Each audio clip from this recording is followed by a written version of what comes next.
toutes et à tous, c'est Hermès, j'espère que vous allez bien, j'espère que vous avez apprécié la vidéo d'hier. N'hésitez pas à vous abonner, n'hésitez pas à liker, ça permet de booster l'algorithme de YouTube, je le dis rarement, mais ça fait toujours plaisir aussi d'avoir des likes sur nos vidéos. Vous savez qu'on est à peu près à 98,8% de moyenne sur les vidéos des rois du Bitcoin et je vous en remercie infiniment. Un revirement de situation extraordinaire. Peut-être que je vais titrer alors la vignette de la vidéo comme le piège haussier se referme. On va essayer de parler de tout ça dans cette vidéo, on commence maintenant. Mais juste avant de commencer, je vous invite toujours à rejoindre le Score des rois du marché. Vous trouverez le lien dans la description. À l'intérieur, vous y trouverez une documentation qui s'appelle la stratégie des 4 rois. N'hésitez pas à l'utiliser, vous en imprégner, vous en inspirer pour vous aussi trouver votre propre style d'investissement. Que ce soit du court, moyen, long terme, voire très long terme, c'est complètement gratuit et je l'utilise depuis plusieurs années et ça fonctionne très bien sur les valeurs technologiques traditionnelles et également sur les cryptoactifs bien plus volatiles avec beaucoup plus de spéculation, mais les performances liées au risque sont sans commune mesure supérieure. Si vous voulez aller beaucoup plus loin, l'académie est ouverte. On est un peu plus d'une centaine à avoir rejoint l'académie depuis le début de l'année, donc en septembre, la rentrée scolaire, on peut l'appeler comme ça. On fait des lives tous les lundis, tous les mardis, tous les jeudis à midi. Et à midi, on aura un live intitulé Super Trade. Donc, parce que le mardi, généralement, on fait du trading. J'en parle de trading puisque j'ai clôturé mes positions sur Bitcoin, j'ai atteint mes objectifs, notamment sur Bitcoin. Donc, j'ai clôturé l'intégralité de mes positions actuellement, donc qui me permettait tout simplement sur ce trading test, Trader Pro, de pouvoir valider la compétence aucune position en verte. Donc, c'est réalisé. J'ai toujours un ROI supérieur à 25%. Je suis à 18 ordres à peu près. Donc j'en ai fait plusieurs pour essayer de voir comment ça fonctionnait. Bon, il faut que chaque fois que vous appuyez sur le bouton, que ce soit en limite ou en sell market, ça fonctionne. Donc c'est assez facile finalement de le faire. Là actuellement, j'attends la prochaine opportunité, peut-être une opportunité vendeuse, mais oulala, on a le temps avant de faire ça, sinon on prendra des tout petits plays pour tenter de chercher des breakouts haussiers en vue de jouer des accélérations. Et c'est ce que je vais attendre. Et dès que je confirme les accélérations vis-à-vis de mes conditions, je les partage directement sur le Discord dans le lien dédié Trading, Trader Pro, etc. Donc pour l'instant, je suis en retrait. J'ai réussi à faire tout ce que je voulais faire actuellement. J'ai bien pris ce play sur Ethereum, il était juste magnifique. Juste ici, j'ai boum, ça part, revente. J'en ai repris un ici parce que j'avais une taille de position que j'avais laissé, finalement je l'ai complètement coupé, ça servait plus à rien, il se passait plus rien, le FOMO était passé, et la rumeur avait fait son coup d'éclat, donc ça sert à rien d'être bloqué dans une position si, entre guillemets, la news, ou la rumeur, ou l'information, si vous voulez, est passée.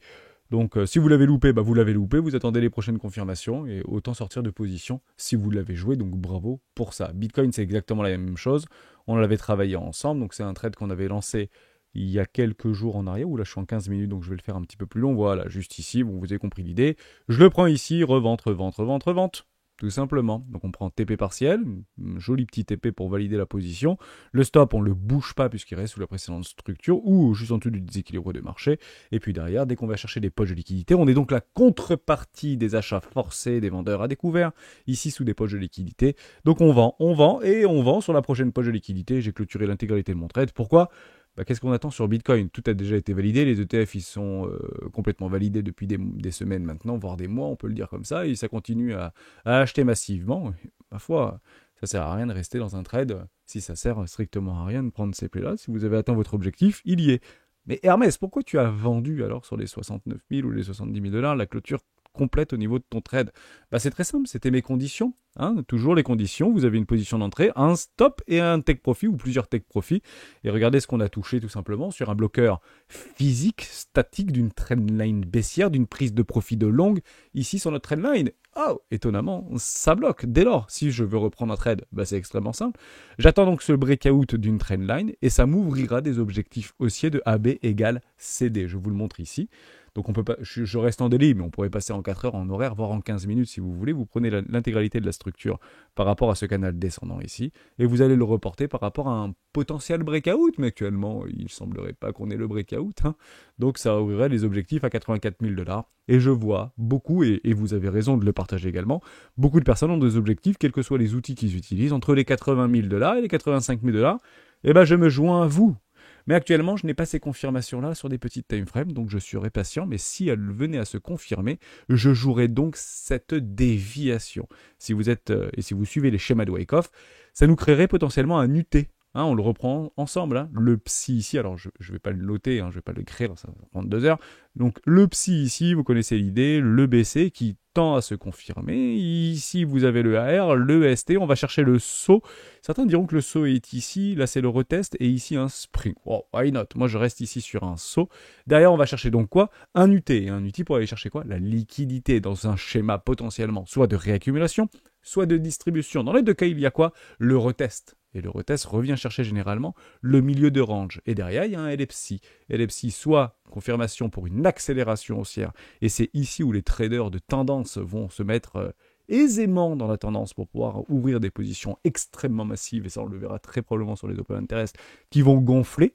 Et certains diront, bah non, je serai patient et j'attendrai tout simplement la contre-tendance, parce que je suis quand même très contrarien avec des charts setup qui pourraient s'ouvrir pour aller chercher quoi? Ce fameux premier arrêt sur un objectif de TP possible. Mais actuellement, on n'y est clairement pas. On attend tout simplement l'acceptation. Ici, émotion, acceptation, potentiellement une confirmation, une latéralisation et l'expansion en vue de prendre ce trade-là. Donc c'est celui que je prendrai pour continuer le petit test de Trader Pro du côté de BitGate. Si vous voulez aller un tout petit peu plus loin, puisque les tournois s'enchaînent et les événements s'enchaînent, à l'approche de l'été, on a peut-être un tout petit peu plus de temps, je vous invite à participer au Cassis GI. Donc je suis capitaine, j'ai créé une équipe, si vous voulez me rejoindre, avec grand plaisir. L'intégralité des récompenses de l'équipe seront redistribuées à l'ensemble des traders qui y participeront, tout simplement. Donc, je ne récupérerai rien. Généralement, ça va pas très loin, ça dit en passant, mais c'est toujours sympa de le redistribuer à la communauté, soit sous forme de petits paquets, soit une ledger, soit un truc comme ça, en fonction de la cagnotte qui aura été exercée. Si on gagne la Ferrari et on est tiré au sort parce qu'on fait partie des 100 premiers, bon bah ma foi, on la vend aux enchères, on met le loco les rois du Bitcoin et on la vend, ou on la fait gagner à un membre. Qu'est-ce que vous voulez? On pourrait faire ça, on pourrait faire un truc comme ça peut être super mignon de le faire et super intéressant de le faire. Je vous mets le lien dans la description. Si vous avez un compte BitGet, formidable. Je vous invite, et si vous aimez les vidéos des rois du Bitcoin et la communauté des rois, pourquoi pas participer avec nous, ça permet d'être ensemble. Et également, je le partagerai directement et je partagerai mes trades directement sur l'onglet de trading. Et je trouve ça intéressant, d'un point de vue plutôt pédagogique en équipe, de pouvoir y participer. J'ai volontairement bloqué au minimum par rapport à la participation. Donc vous avez en fait 100 $, 1000 $, voire 10 000 $ pour pouvoir y participer et rejoindre l'équipe. Moi j'ai mis le minimum. L'objectif, c'est pas le montant, mais c'est plutôt la qualité pédagogique qui peut y être derrière. Et je trouve ça sympa. Voilà, donc pour l'instant ça se passe bien sur le premier petit concours que j'avais initié il y a quelques jours en arrière. On est toujours au-dessus de 25%, donc c'est top. On attend comme ça et puis on n'est pas obligé d'aller beaucoup plus loin. L'objectif, c'est pas de faire des 100%, 200%, 300% sur 30 jours. C'est d'être régulier. Voilà. L'objectif, c'est d'être régulier. Et il faut le voir ici. Vous voyez, une forme de régularité. Voilà. Hop, on perd 53%. C'est pas très très grave. Mais l'objectif, c'est de pas de perdre 20% d'un seul coup et pas de rendre de l'argent. Vous comprenez bien l'idée. Donc ça sert à rien de se surexposer. Et on joue nos conditions. Et pour des conditions, personnellement, moi je les attends. Ça, c'était la première chose. Seconde chose, on parlera bien sûr du revirement de situation juste à la fin et je vous donnerai mon ressenti, mon opinion, si vous voulez, par rapport à ce qui va se passer. Mais juste avant, j'aimerais qu'on se remette dans l'idée d'une fractale ou de ces fractales qui se répètent inlassablement sur des outils d'analyse technique que j'utilise personnellement, ce sont les retracements de Fibonacci. Et il semblerait que, encore une fois, ça se répète. C'est juste incroyable. Encore une fois, on va se le faire. Oui, on avait fait ça il y a quelques semaines en arrière. On vient chercher les arrachements haussiers. Ça fait une confirmation d'une potentielle retournement de tendance. On vient faire le pullback, le test ici, avec beaucoup de volatilité, avec la crise bancaire de mars 2023. Premier arrêt, croît. Derrière, on va faire un nouveau sommet. Premier arrêt, croît. On va faire un nouveau sommet. Ici, petite latéralisation, une vague 2 éventuellement, par extension, pas de problème avec ça. Puis, accélération haussière, c'est juste formidable. BlackRock annonce qu'il dépose avec ARK Invest des ETF au compte en Bitcoin et BlackRock n'a jamais eu de refus ou un sur les 110 demandes d'ETF qu'il a déposées au comptant. Derrière, on va chercher le nouveau sommet. Boum, premier arrêt, croît, expansion. Et on se répète encore une fois inlassablement. Premier arrêt, croît et potentiellement expansion. En quoi ce serait différent? Objectif 80 000 $, 86 000 $, 84 000 $. On peut faire une confluence par rapport à des poches de liquidité qui seront très probablement défendus par des traders contre-tendance ici, sur les 78 000, 77 000, à peu près 79 000, 80 000 $ jusqu'au... Allez, on peut aller chercher très très loin jusqu'au 89 000, mais je pense que la liquidité d'ici là, ce sera tout simplement retournée. Est-ce que ça a FOMO, clairement, sur ce market prix non, ça n'a pas réellement FOMO, donc on peut partir du principe que les traders professionnels ou les top traders, traders professionnels peut-être pas, mais en tout cas les top traders se sont réveillés et pas qu'un peu. Grosse bougie de liquidation, on parle de plus de 150 millions de dollars de liquidation vendeuse, notamment sur Bitcoin, bien plus si on prend l'ensemble des altcoins, puisqu'elles étaient quand même massacrées.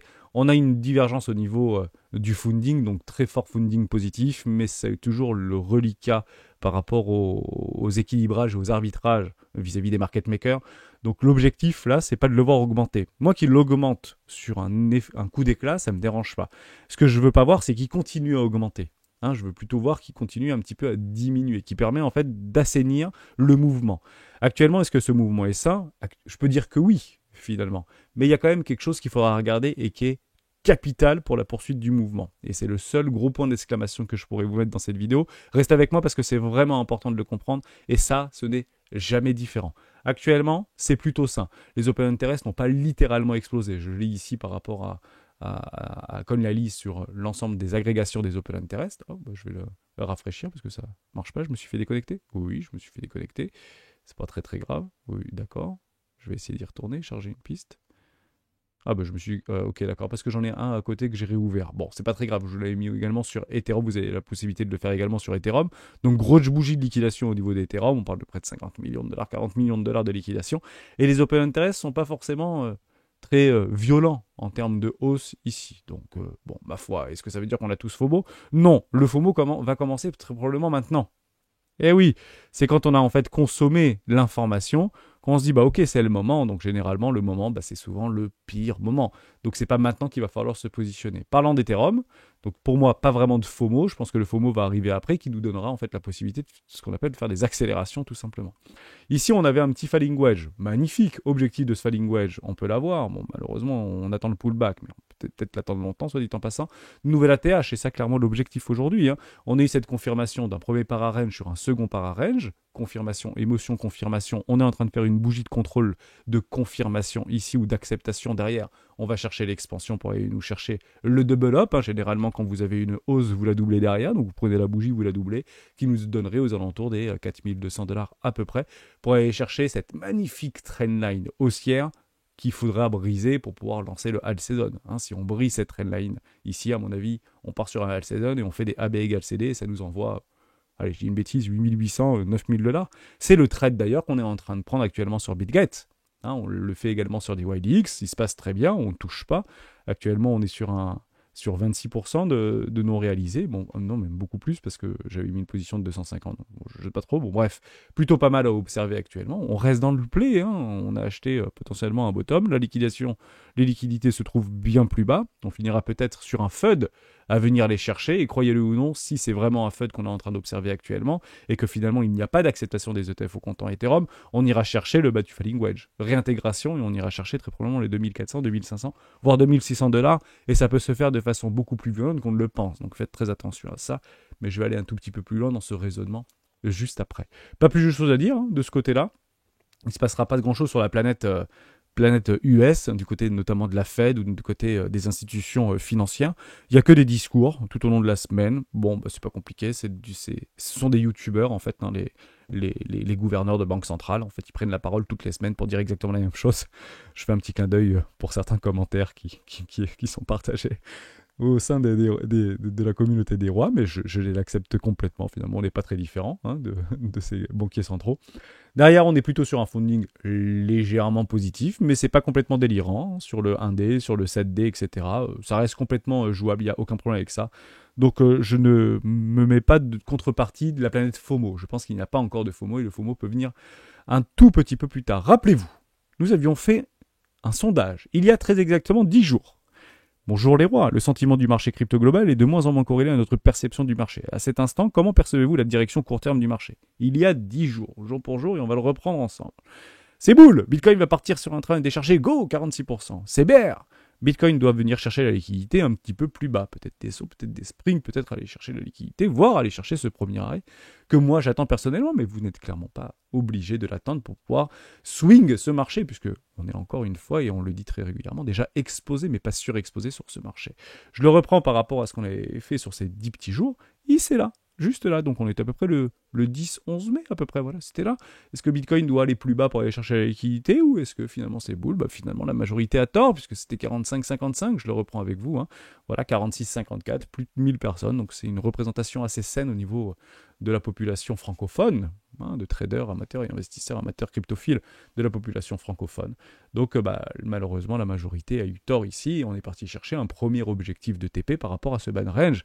Range trader, on le dira jamais assez, cherchez les déviations et qu'est-ce que vous jouez vous? Des réintégrations, donc déviations par rapport à ce canal et réintégration, jouez-le, ni plus ni moins, et on va chercher quoi? Le haut du range et prenez vos profits dans le haut du range, on ne le répétera pas jamais assez. Maintenant, si on commence à FOMO sur ce breakout ici, qu'est-ce que veulent pas voir les boules? Ce sont également des réintégrations. Je m'explique. Derrière, potentiellement, une émotion. Acceptation, confirmation. Donc, confirmation, acceptation. En vue d'une accélération. Ce que veulent pas voir les boules, ce sont des réintégrations. Ça, ce sera super baissier. Parce que des cas de réintégration, d'une consolidation relativement longue et plutôt saine, sera généralement le signe d'une déviation profonde pour aller chercher, je dis bien, toute la liquidité. Et qu'est-ce que j'attends, moi, par rapport à un point d'appui d'opportunité? Des trends. On joue des trends. Et la trend, elle est ici en jaune. Si je passe en hebdomadaire, vous l'avez ici, c'est la fameuse magnifique trendline. Et si vous étiez là il y a un peu plus d'un an et demi, je vous avais dit, si on break out cette trendline, c'est méga boule. C'est on relance le bull run, il n'y aura plus à se poser de questions, c'est bull, vous prenez du recul, regardez les clôtures en trimestriel et en mensuel, c'est bull de chez bull. Donc prendre des trades ici contre rien, c'est super difficile, ça le prouve encore une fois ici. Et on s'était fait rejeter par rapport à l'acceptation et l'approbation ici le 10, 8, 9, 10 janvier 2024 avec un sell the news, tout simplement. Et on était parti chercher la liquidité qui se trouvait plus bas. Dès lors, vous comprenez bien que c'est la zone de polarité. C'est la trendline de polarité. D'accord? Donc ça, c'est très important à bien comprendre. Je dis également qu'on a le droit de tirer des trendlines si on vient chercher un premier arrêt. Dès lors, si vous êtes plutôt investisseur et que vous voulez jouer un play parfait d'une opportunité en or sur Bitcoin, c'est celle-ci. Tout simplement. Donc si on vient à chercher, grosso modo, à l'heure où je vous parle, je vais dire une bêtise, les 45, 44, 43 000 $, 46 000 $, ne riez pas dans les commentaires, c'est complètement possible, on ne connaît pas l'avenir. À ce moment-là, ne pensez pas que c'est la fin du monde, ce sera une opportunité dedans. Oui, ce sera catalysé par plein de choses. Mais actuellement, la technique parlera avant le fondamental. Et ça peut être une opportunité en or, et ce sera clairement des confluences qu'on pourrait avoir avec Ethereum notamment, pour pouvoir gonfler, ou en tout cas réapprovisionner le trade en cours actuellement sur une deuxième position d'entrée tout simplement. Donc ça, je peux la jouer, je peux l'attendre pour être tout à fait honnête, et on achète ces trendlines baissières, tout simplement. Et on en aura d'autres des trendlines baissières. Si ici on fait une déviation, on fait une réintégration et on passe sur le premier arrêt, à ce moment-là, on pourra refaire exactement les mêmes choses pour aller chercher ces trendlines baissières, mais beaucoup plus court terme ici tout simplement. Voilà, c'est ça qu'il faut jouer. On attend des confirmations. On attend qu'il y ait nos conditions qui viennent se concrétiser, se confirmer. En somme, je le résume de façon extrêmement claire, on attend que le marché vienne à nous. Juste avant de passer à cette news formidable, ou cette rumeur, ou cette information, cette actualité catalysante, et on l'a vu par rapport à l'action de prix. Il y a un seul truc qui me dérange, et ça doit vous déranger. Ce sont quoi? Qu'est-ce qu'on attend pour avoir des mouvements sains? Qu'est-ce qu'on veut voir, quels que soient les timeframes que vous utilisez, pour avoir la confirmation ultime qu'il y a de l'argent qui rentre sur ce marché? On l'a vu hier, un peu plus d'1 milliard de dollars, notamment du côté des stablecoins, avec une dégradation assez franche au niveau des USDT, au niveau de la capitalisation vis-à-vis de nos stablecoins préférents. On les a ici, je suis bien sur la deuxième charte. Vous le regardez là, on en a parlé hier. Nous, on fait en fonction de ce que l'on voit, pas en fonction de ce que l'on croit, et on joue des plays, tout simplement. Vous l'avez juste là. Donc 150 milliards, 1 milliard, ça n'a pas bougé depuis hier, ça sera peut-être éventuellement remis en ordre. Derrière, on va chercher les 80 000 $. On vient tag la neckline ici par rapport à cette trendline haussière, prise de profit, donc distribution. Et derrière, on peut repousser. Vous comprenez, toujours sur cette même mécanique. Le prix, ce qui fait en fait de jour après jour, ça ne reste que des billets supplémentaires qu'on essaie d'agrémenter pour pouvoir scénariser une action. Prendre une décision. Ok pour ça? C'est très important. Néanmoins, ce que je veux voir à partir de maintenant, et je ne veux pas le voir dans une semaine, je veux le voir maintenant, et je ne le vois pas, c'est quoi? Ce sont les volumes. Mais bon sang, ils sont où les volumes? On a des magnifiques bougies qui sont en train de tout transpercer.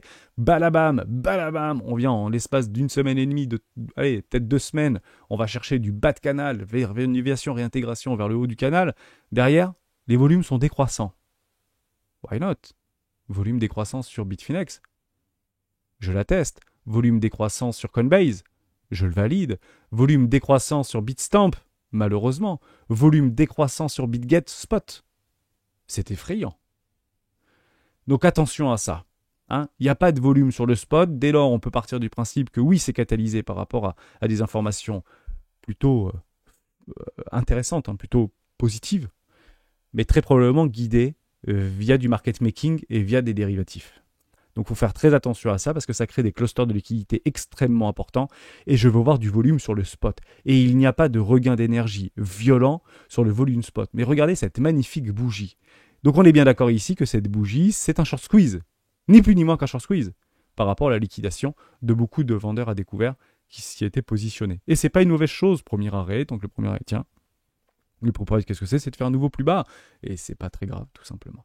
Ici, malheureusement, sur BitGet, il n'y a personne sur BitGet, c'est quand même incroyable. Je peux le reprendre par rapport à Coinbase. Coinbase ici, il y a quand même beaucoup plus de monde. Volume décroissant. Regardez, si je prends ce volume-là par rapport à ce volume-là, par rapport à ce volume, on voit bien que c'est décroissant. On fait des volumes toujours plus bas que les précédents. On veut voir des volumes. Et là, je ne vois pas de volume. Alors oui, le MACD continue à s'apprécier. Oui, c'est juste formidable d'observer le RSI passer la neutralité. Mais si vous prenez des grandes time frames, notamment en hebdomadaire ici, qu'est-ce qui va se passer en fait si on fait un nouveau plus haut? Je vous le montre en 1000. On fait un nouveau plus haut, on va chercher les 80 000 $. Ouh là là, énorme divergence potentielle. À quel moment on confirme des divergences potentielles?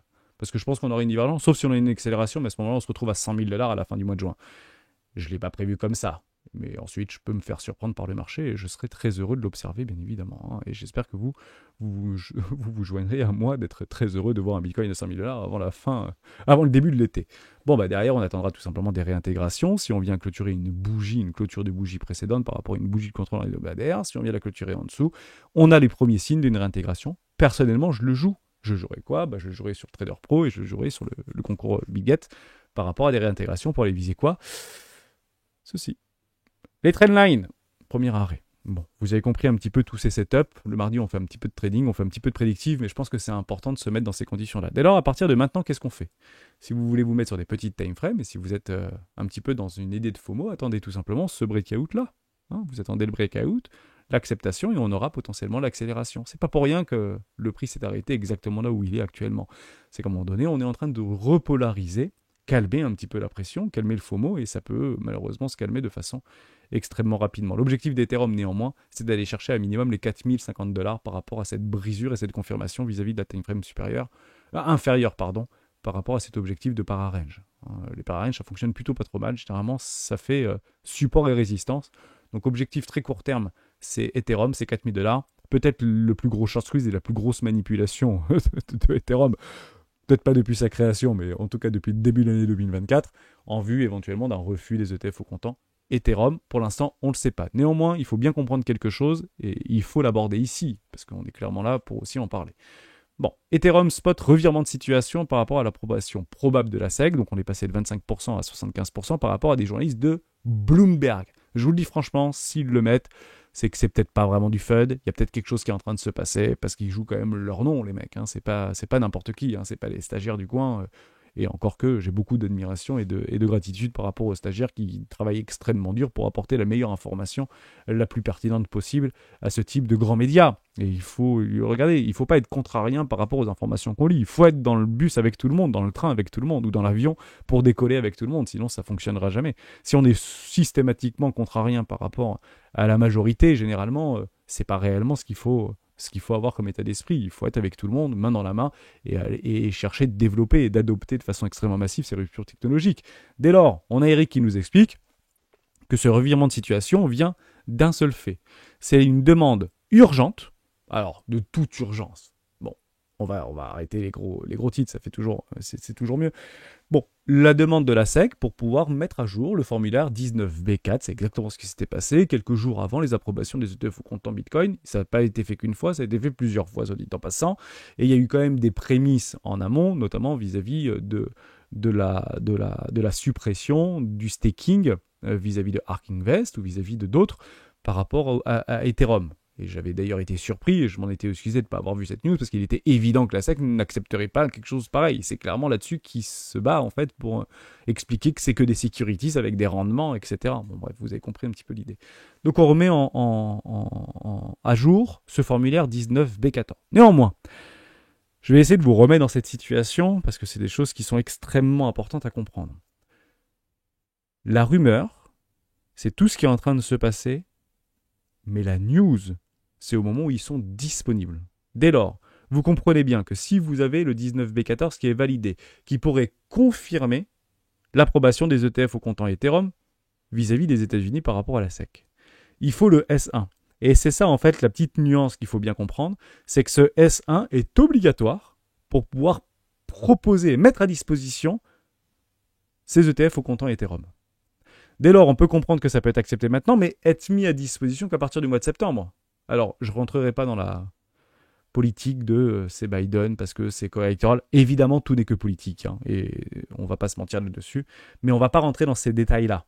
Il faut juste regarder le concret. Et nous, ce qui nous intéresse, c'est ces fractales de buy the rumor, sell the news. Dès lors, vous comprenez bien qu'on peut pricer la rumeur jusqu'à un paroxysme, jusqu'à une expansion encore jamais vue sur Ethereum, c'est pas complètement impossible, mais partez bien du principe que la news sera très probablement vendue. Et cette news-là, c'est pas l'approbation et l'acceptation des ETF au comptant Ethereum, pas du tout. La news, c'est lorsqu'ils seront donc disponibles.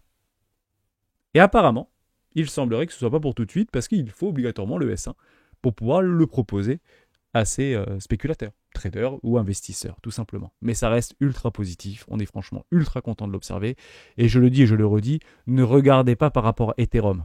S'il y a les approbations des ETF au comptant Ethereum, qu'est-ce qu'on joue? On joue pas Ethereum, on joue toutes les autres cryptos. Parce qu'il faut comprendre que Ethereum avait été initié initialement en 2014 via un ICO. Et c'est clairement là-dessus que la SEC essaie de se défendre.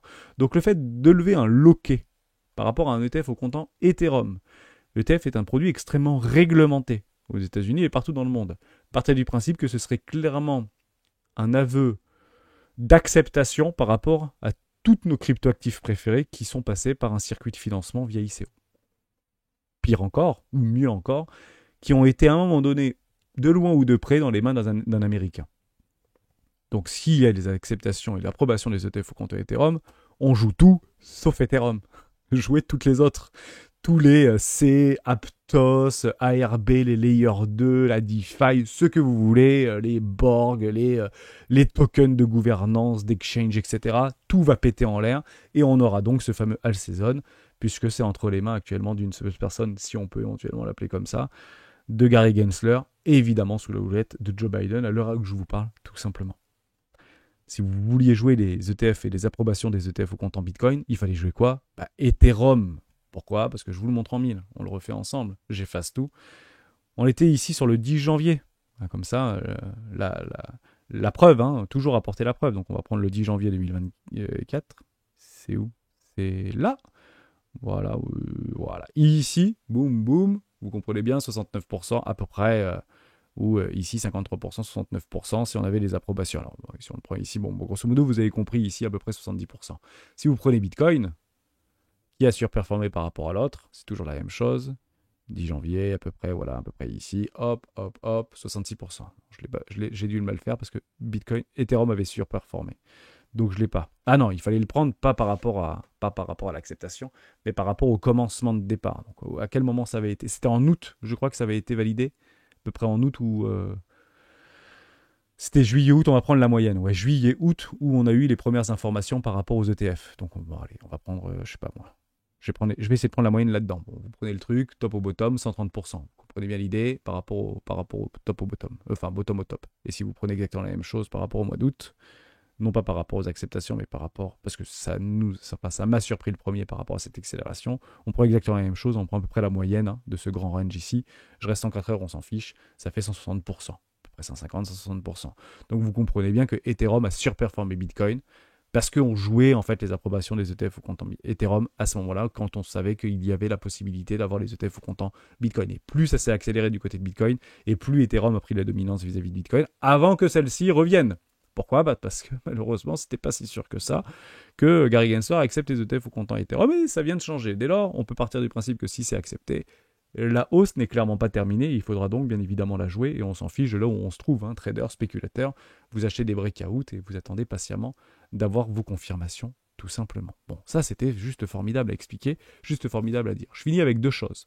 La première chose, c'est quand il y a des gens qui nous expliquent des choses, peut-être pourquoi pas les écouter. Pourquoi? Parce que la SEC ne peut pas refuser les ETF au comptant Ethereum selon Greg Greywald, le responsable juridique de Coinbase. C'était en mars 2024. Aucune raison. Vous voyez bien que le fondamental rattrape encore une fois la technique, même si c'est pas fait encore. Hein. Attention, ça peut être un gros FUD. Et également Grayscale qui retire sa demande d'ETF Ethereum, contrat futur cette fois-ci auprès de la SEC. Il avait fait exactement la même chose du côté de Bitcoin, tel un cheval de Troie. En somme, il peut refuser le spot mais accepter le contrat futur, ou il peut refuser le contrat futur mais accepter le spot. En somme, on ne va pas tout refuser d'un seul coup, d'un revers de main. Donc il avait fait exactement la même chose. Ça avait été un petit peu à la stupéfaction de tout le monde, mais ma foi, ça a l'air de fonctionner, tout simplement, et je suis très heureux de l'observer. Je finis là-dessus, j'ai réellement pas plus de choses à dire. J'espère que je vous ai aidé dans cette vidéo. Allez, je clôture parce qu'on dépasse systématiquement les 30 minutes, et j'espère que c'était important pour vous. Deuxième petite chose qui pourrait être extrêmement catalysante, en vue d'un manque de volume par rapport à une réintégration d'une forte dégradation, c'est du côté des mineurs, qui n'ont toujours pas vendu depuis des semaines. Voilà, donc eux, quand ils vont commencer à sortir du bois, à mon avis, il y aura une forte pression spot, et croyez-le ou non, mais qu'est-ce qui fait le prix de Bitcoin? C'est la rencontre entre l'offre et la demande sur le marché. Les ordres limites, hein, les makers ne sont pas en fait